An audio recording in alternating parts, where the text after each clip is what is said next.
السلام عليكم ورحمة الله وبركاته. الحمد لله رب العالمين والصلاة والسلام على أشرف المرسلين وعلى آله وصحبه أجمعين. أما بعد. അള്ളാഹു സുബ്ഹാനഹു വ തആല നമ്മെ എല്ലാവരെയും രക്ഷിതാക്കന്മാരെ ഉൾപ്പെടുത്തി അനുഗ്രഹിക്കട്ടെ. നമ്മൾ ഇന്ന് മൺമറഞ്ഞു പോയ നമ്മുടെ മാതാപിതാക്കൾ, ഗുരുവര്യന്മാർ, സഹോദരന്മാർ, ബന്ധുമിത്രാദികൾ, ഇഷ്ടജനങ്ങൾ എല്ലാവർക്കും അവർ ഖബർ ജീവിതം അള്ളാഹു സന്തോഷത്തിലും റാഹത്തിലും ആക്കട്ടെ. ഖബറിനെ വിശാല ചെയ്ത് കൊടുക്കട്ടെ. എല്ലാവിധമായ രോഗങ്ങളിൽ നിന്ന് അള്ളാഹു നമ്മെ നാമുമായി ബന്ധപ്പെട്ട എല്ലാവരെയും കാത്തിരക്ഷിക്കട്ടെ. സ്നേഹാദരവ് നിറഞ്ഞ സയ്യിദന്മാരെ, ഉസ്താദുമാരെ, സഹോദരന്മാരെ, ബഹുമാനപ്പെട്ട തഴബ ഉസ്താദിനവർ അള്ളാഹു മറക്കലുഹു മഹാനവറുകൾ ജനിച്ച അൽ മവാഹിബുൽ ജലിയയിലുള്ള ആദാബുൽ മസാജിദ് എന്ന ഭാഗത്തിന്റെ 9-ാം ഭാഗമാണെന്ന് പാരായണം ചെയ്യുന്നത്. തഴബ ഉസ്താദിന് സ്വർഗത്തിൽ അള്ളാഹു ഉന്നതമായ ദറജ കൊടുത്ത് അനുഗ്രഹിക്കട്ടെ. സാധുക്കളായ നമ്മയും അവരോടൊപ്പം ചേർക്കട്ടെ. ഓർത്തൊന്ന് നോക്കവർക്കുള്ള അദബെന്താണ്, രാജാക്കളായാൽ തന്നെയും ഖൗഫാണ്. കഴിഞ്ഞ ആഴ്ചയിൽ മഹാനായ മുസ്തൻസിർ എന്ന് പറയുന്ന ഭരണാധികാരി വാഹനപ്പുറത്ത് പോകുമ്പോൾ ബാങ്ക് കേൾക്കുകയും ബാങ്ക് കേട്ട സമയത്ത് ഉടനെ തന്നെ ഇറങ്ങുകയും പിന്നീട് എല്ലാ ജുമുഅയ്ക്കും മഹാനവറുകൾ നടന്നാണ് പള്ളിയിലേക്ക് പോയിരുന്നത് എന്നും പറഞ്ഞു. ഈ ഭരണകർത്താക്കൾക്ക് ഇത്രയും പേടി അദബുണ്ടെങ്കിൽ നമ്മൾക്ക് എത്രമാത്രം അദബും മര്യാദയും ഈ വിഷയത്തിൽ ഉണ്ടാകണമെന്ന് നമ്മൾ ചിന്തിച്ചു നോക്കുക. നമ്മുടെ അടുത്ത പ്രദേശത്താണ് പള്ളിയെങ്കിൽ നമ്മൾ നടന്നു തന്നെ പോവുക. ഓരോ ചവിട്ടടിപ്പാദത്തിലും നമ്മളെ പാപങ്ങൾ അല്ലാഹു പുറത്തു തരും. അതാണ് ഇതിന്റെ ഹിക്മത്ത്. മുത്തുനബി സല്ലല്ലാഹു അലൈഹി വസല്ലം പറഞ്ഞതും അത് തന്നെയാണ്. നീ പള്ളി പണിതതിൽ നിന്റെ പേര് കുറിക്കലും ഇഖ്ലാസിനെതിരാ നല്ലതല്ലതൊരിക്കലും. ഇത് നോക്ക് അത്തർഗീബ് വത്തർഹീബതിൽ 195 1-ാം ഭാഗമിൽ നമ്മളൊരു പള്ളി പണിത് കൊടുത്തു. ആ നാട്ടിലുള്ള എല്ലാ പേർക്കും ആരാധനാകർമ്മം ചെയ്യുന്നതിന് വേണ്ടി നമ്മളൊരു പള്ളി പണിത് കൊടുത്തു. ചെറുതോ വലുതോ ആയ പള്ളിയാകട്ടെ, അതിനുള്ള സാമ്പത്തിക ചെലവ് നമ്മൾ നൽകിച്ചു. എന്നാൽ ആ പള്ളിയിൽ ഇതിനു വേണ്ടി ധനസമാഹരണം, ഇതിന്റെ പണിക്ക് പൈസ കൊടുത്ത ഞാനാണ്, എൻ്റെ പേര് ഇതിലെഴുതണം എന്ന് നമ്മൾ ആരും തന്നെ പറയരുത്. ഇത് ചെയ്യാൻ പാടില്ലാത്തതാണ്. എന്നാൽ നമ്മുടെ കാലം കഴിഞ്ഞു. ആ നാട്ടിലുള്ളവർ തീരുമാനിച്ചു, നമ്മൾക്ക് ഈ പള്ളി പണിത് തന്ന ഒരാള് ഇന്നയാളാണ്, അദ്ദേഹത്തിന്റെ പേര് ഈ പള്ളിക്ക് കൊടുക്കണമെന്ന് അവർ തീരുമാനിച്ചാൽ അതിൽ വിരോധമില്ല. പക്ഷെ നമ്മൾ പേരെഴുതി വെച്ചിട്ട് പബ്ലിസിറ്റിക്ക് വേണ്ടി ചെയ്താൽ അത് ഖിലാസ് ഇല്ലാതാകും. അത് വളരെ ശ്രദ്ധിക്കേണ്ടതാണ്. നഖ്ഷുള്ളതൊന്നും പള്ളിയിൽ പാടില്ല, അത് ഭിത്തിയിൽ തൂക്കുന്നതും ശരിയല്ല. നഖ്ഷ് ആകർഷണീയമായതെന്തും പള്ളിയിൽ തൂക്കാൻ പാടില്ല. ഫോട്ടോകള്, മറ്റ് സീനിയറുകൾ, അതൊന്നും പള്ളിയിൽ തൂക്കാൻ പാടില്ലാത്തതാണ്. ഹറമിന്റെ നഖ്ഷാണെങ്കിലും തൂക്കണ്ട, തശ്വീശ് വരുമെന്നുള്ളതാണത് കൊണ്ട. ഹറമിന്റെ രൂപമാണ്, മക്കത്തെ ഹറം പള്ളിയുടെ വിവിധങ്ങളായ രൂപങ്ങളാണ് എങ്കിൽ പോലും അത് പള്ളിയിൽ തൂക്കരുത്. കാരണം അത് തശ്വീശ് വരും. നിസ്കരിക്കുന്നവരുടെ ഹൃദയത്തിന് ഇടർച്ച വരും, അതിലേക്ക് ശ്രദ്ധിക്കും. അവർ നിസ്കാരത്തിന് ഖൗഫ് നഷ്ടപ്പെടും. നിസ്കാരത്തിൽ അത് ഖുശൂഇന് ഭംഗം വരുത്തും, അശ്രദ്ധയ്ക്ക് കാരണമാകും. അതുകൊണ്ട് അത്തരം പരിപാടികളൊന്നും പള്ളിയിൽ വേണ്ട. ഖുർആന്റെ ലിപികൾ എന്ന് കണ്ടാലും അത് മക്റൂഹ് തന്നെന്നാണ് വിധി കാണുന്നത്. അത് ഭിത്തിയിൽ ഒട്ടിച്ചഴുക്കാക്കുന്നതും അതുപോലെ ആണിയടിച്ചതിൽ തൂക്കുന്നതും. ഖുർആന്റെ അക്ഷരമാണെങ്കിലും ഇപ്പറഞ്ഞത് തന്നെയാണ് നിബന്ധന. കുമ്മായവും അതു കാരണം ഇളകുന്നത്, അത് ഇമാമ് തങ്ങൾ ഹറാമാക്കുന്നത്. ആണി അടിക്കുമ്പോൾ പള്ളിയിലെ കുമ്മായം ഇളകും, അത് തെറ്റാണ് എന്ന് മഹാന്മാർ ഇമാം എന്ന തങ്ങൾ ബഹുമാനപ്പെട്ടവർ പറഞ്ഞിരിക്കുന്നതുകൊണ്ട് ആണി അടിച്ചൊന്നും തന്നെ തൂക്കാനും പാടില്ല. ഇത് ആയത്തു തൻകീസ് 95 കാണുന്നതാ നീ നോക്ക് ബിറിയാ മാർജിനിൽ. ഖജനാവ് പള്ളിയിൽ വയ്ക്കലും തെറ്റുണ്ട്, പ്രസ്തുത കിതാബിൽ തന്നിതും കിടപ്പുണ്ട്. പള്ളിയിലെ ഖജനാവേ, പണം പെട്ടി പള്ളിയുടെ അകത്ത് വെക്കാൻ പാടില്ല. അതിന് പ്രത്യേക റൂം ഉണ്ടാക്കണം, ഓഫീസ് റൂം ഉണ്ടാക്കണം. അങ്ങനെയാണ് വേണ്ടത്. ജുമുഅത്ത് പള്ളികളല്ല എന്നാൽ പിന്നതിൽ മിൻബർ ജവാസും അല്ല എന്നും ഉണ്ടതിൽ. ജുമുഅത്ത് പള്ളിയല്ല, ഒരു നിസ്കാര പള്ളിയാണ്. എന്നാൽ അതിൽ എന്ത് വേണ്ട? മിമ്പർ വേണ്ട. ഖുതുബയുള്ള മിമ്പർ, അത് ജുമയ്ക്കുള്ള പള്ളിയാ, ജുമയ്ക്കാണ് മിമ്പർ ഉപയോഗിക്കുക.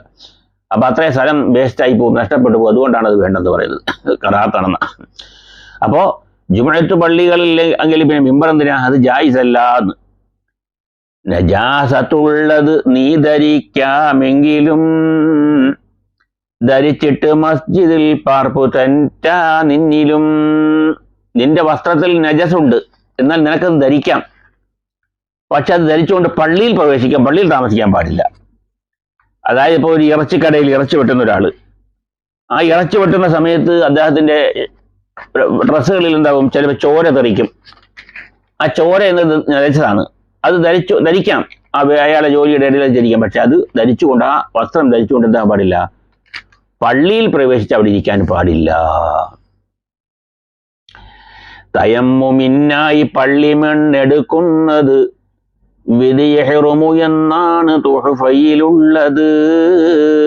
തയമ്മം ചെയ്യാൻ പള്ളിയിലെ മണ്ണെടുക്കുക പാടില്ല, ഹറാമാണ്. അതുപോലെ തന്നെ നമ്മൾ ശ്രദ്ധിക്കേണ്ട വേറൊരു കാര്യമുണ്ട്.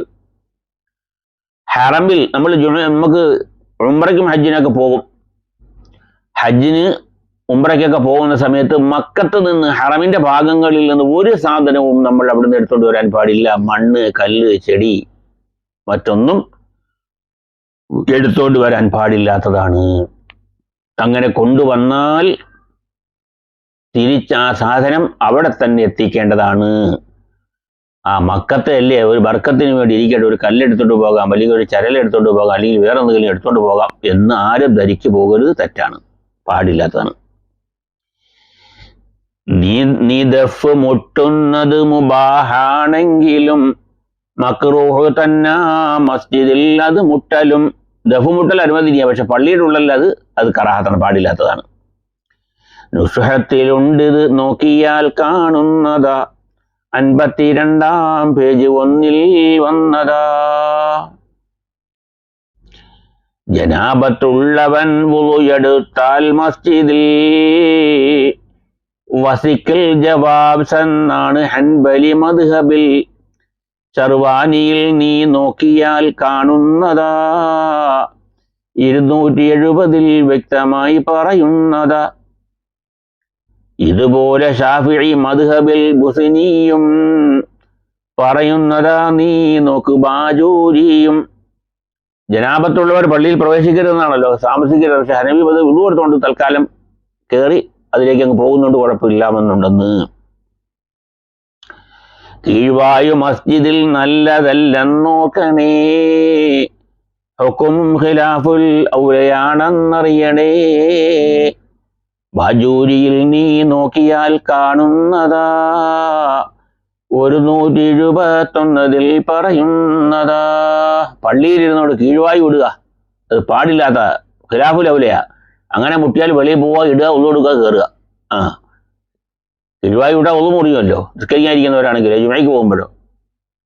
അങ്ങനെ കീഴ്വായു പോയി, ഉളു മുറിഞ്ഞു. ഞാനിനി ഉളു എടുക്കാൻ പോയ ആൾക്കാർ എന്നെ നോക്കും, ഇവന്റെ ഉളു മുറിഞ്ഞു പോയോ, അത് നാണക്കേടാ എന്ന് പറഞ്ഞുകൊണ്ട് ചടഞ്ഞുകൂടി അവിടെ അങ്ങ് ഇരിക്കരുത്. ഉളുവില്ലാതെ നിസ്കരിക്കൽ ഹറാമാണ്. അതുപോലെ തന്നെ ഉംറയിൽ തവാഫ് ചെയ്യുന്ന സമയത്ത് ഉളു ഉണ്ടായിരിക്കണം. 2 തവാഫ് ചെയ്തു, ബാക്കി 5 ബാക്കിയുണ്ട്. അപ്പൊ ഉളു മുറിഞ്ഞ് ഞാനിപ്പോൾ ഉളു എടുക്കാൻ പോയ ആൾക്കാർ എന്നെ വീക്ഷിക്കും, അല്ലെങ്കിൽ എനിക്ക് എൻ്റെ കൂടെ ഉള്ളവരൊക്കെ അങ്ങ് പോകും. എന്നാൽ ഉളു എടുക്കാതെ തവാഫ് ചെയ്യൽ ഹറാമാണ്. ആ ഉളു ഇല്ലാത്തുള്ള തവാഫ് കണക്കാക്കപ്പെടുകയില്ല, ഉംറയും ശരിയാവുകയില്ല. അതൊക്കെ അവിടെ നിർത്തുക, പോയി ഉളു എടുക്കുക, ബാക്കി പൂർത്തിയാക്കുക. ഇതാണ് ചെയ്യേണ്ടത്. അതുപോലെ പള്ളിയിലും നാം അനുവദിക്കുന്നുണ്ട് എങ്കിൽ മസ്ജിദിൽ കടക്കാം ഒരന്യമതസ്ഥനെന്ന നിയമമിൽ. നമുക്ക് അനുവദനീയമാണ്, നമ്മുടെ പള്ളിയിൽ എന്തെങ്കിലും ഒരു ആവശ്യമുണ്ട്, ഒരു ജോലിയുണ്ടെന്നാൽ അന്യമതസ്ഥനെ പള്ളിയിൽ കിടത്താം. അതുപോലെ തന്നെ നമുക്ക് വല്ല ആവശ്യവും ഉണ്ടെങ്കിലും അതിലില്ല യാതൊരു മോശവും. അപ്പോ നമ്മുടെ പള്ളിയിൽ എന്തോ പണി നടക്കുന്നുണ്ട്, അത് മുസ്ലിം അല്ലാത്തവരും ഉണ്ട്. എന്നാൽ അതിനു വേണ്ടി അവിടെ പ്രവേശിപ്പിക്കുന്നത് കൊണ്ട് പ്രവേശിക്കുന്നവരൊന്നുമില്ല, കുഴപ്പമില്ല. അവർക്കുള്ള മഅബദിൽ നാം കടക്കണമെങ്കിലും അവരനുവദിക്കൽ വേണ്ടതാ നിയമത്തിലും അയ്യൂബിയിൽ നിന്നും നഖൽ ചെയ്തിട്ടുള്ളത് 106 ഖുർദിയാ പറയുന്നത്. അതുപോലെ തന്നെ മറ്റുള്ളവരുടെ ആരാധനാലയങ്ങളിൽ നമ്മൾക്ക് കടക്കാൻ കഴിയുമോ? അവർ അനുവദിച്ചങ്ങൾ കയറാം, ആരാധനയ്ക്കല്ല, മറ്റെന്തെങ്കിലും കാര്യങ്ങൾക്ക്. അതല്ലാതെ അന്യമതസ്ഥർ അവർ ആരാധനാലയങ്ങളിൽ കയറാൻ പാടില്ല. അത് അവരുടെ വിശ്വാസത്തിനെതിരാണെങ്കിൽ അതിൽ അതിക്രമിച്ച് കടക്കാനും വലിയ റീൽസ് എടുക്കാനും ജനങ്ങളിടയിൽ ഇത്തിരി പ്രശസ്തി ഉണ്ടാവാനൊന്നും ആരും അത്തരം പരിപാടികൾ ചെയ്യരുത്. അങ്ങനെ കയറിയാൽ അവരെ അമ്പലത്തിൻ്റെ കുളത്തിൽ കുളിച്ചാൽ പിന്നെ അതൊക്കെ ശുദ്ധികലശം ചെയ്യുന്ന കാലഘട്ടമാണെന്ന്. അവർ ആരാധനാലയങ്ങളിലും അവരുടെ കുളങ്ങളിലും കുളിക്കാനോ വെള്ളം എടുക്കാനോ അങ്ങനെയൊന്നും പോകരുത്, ആരാധനാലയങ്ങളിൽ പ്രവേശിക്കരുത് അവർ അനുവാദമില്ലാതെ. അതിപ്പോൾ ഇക്കാലഘട്ടങ്ങളിൽ അത് വളരെ ഭയാനകമായിരിക്കുന്ന വർഗീയ കലാപങ്ങൾക്ക് പോലും കാരണമാകും. ആ പേരും പറഞ്ഞുകൊണ്ട് മുസ്ലിമീങ്ങൾ ആക്രമിക്കാനും വീടുകൾ നശിപ്പിക്കാനും സ്ഥാപനങ്ങൾ നശിപ്പിക്കാനും ആരാധനാലയങ്ങൾ നശിപ്പിക്കാനും അവർ ഒരുങ്ങും. അത്തരം അപകടകരമായ ഒരു കാര്യങ്ങൾക്കും ആരും തന്നെ നിൽക്കരുത്.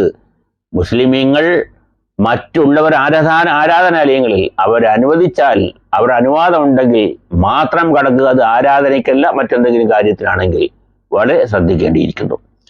അല്ലാഹു സുബ്ഹാനഹു വ തആല നമ്മെ എല്ലാവരെയും അവൻ്റെ ഇഷ്ടദാസന്മാരിൽ ഉൾപ്പെടുത്തി അനുഗ്രഹിക്കട്ടെ.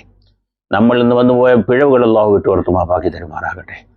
നമ്മൾ ഇന്ന് മരണം പറഞ്ഞ നമ്മുടെ മാതാപിതാക്കൾ, ഗുരുവര്യന്മാർ, സഹോദരന്മാർ, ഇഷ്ടജനങ്ങൾ, സ്നേഹിതർ, സംഘടനാ നേതാക്കൾ, നമ്മളെ സഹായിച്ചിട്ടുള്ളവർ എല്ലാവരുടെ ഖബർ ജീവിതം അല്ലാഹു സന്തോഷത്തിലാക്കട്ടെ, റാഹത്തിലാക്കട്ടെ. അവരുടെ ഖബർ ജീവിതം അല്ലാഹു അവർക്ക് ഖബറിൽ നിന്ന് സ്വർഗത്തിലുള്ള ഒരു വാതിൽ തുറന്നു കൊടുക്കട്ടെ. ഇക്കഴിഞ്ഞ ആഴ്ചകളിൽ ഒരുപാട് പേര് നമ്മളിൽ നിന്ന് മരണപ്പെട്ടു പോയിട്ടുണ്ട്. എൻ്റെ ഇളയമ്മ ഉൾപ്പെടെ, സൂറ ബീവി, അതുപോലെ തന്നെ നവാസ് മന്നാനിയുടെ ഉപ്പ പനവൂര്, അതുപോലെ നമ്മുടെ പത്മനാഭപുരം കാസിമിയുടെ ഉമ്മ, അങ്ങനെ തുടങ്ങി ഒരുപാട് ആൾക്കാർ, ഉസ്താദുമാർ, ഒരുപാട് ആൾക്കാർ മരണപ്പെട്ടു പോയിട്ടുണ്ട്. അവർക്കൊക്കെ അല്ലാഹു സ്വർഗം കൊടുത്ത് അനുഗ്രഹിക്കട്ടെ. മഖ്ബൂലും മബ്റൂറുമായ ഹജ്ജും ഉംറയും സിയാറത്ത് കുടുംബസമേതം നമുക്കൊക്കെ ചെയ്യാൻ അല്ലാഹു തൗഫീഖ് നൽകട്ടെ. എല്ലാവിധമായ അപകടങ്ങളിൽ നിന്നും ബുദ്ധിമുട്ടുകളിൽ നിന്നും രോഗങ്ങളിൽ നിന്നും മാരകമായ രോഗങ്ങളിൽ നിന്നും അല്ലാഹു നമുക്ക് കാവലും കരുണയും നൽകട്ടെ. നാമുമായി ബന്ധപ്പെട്ട വല്ലവർക്കും അല്ലാഹു രോഗങ്ങളിൽ നിന്നും കാത്തുരക്ഷിക്കട്ടെ.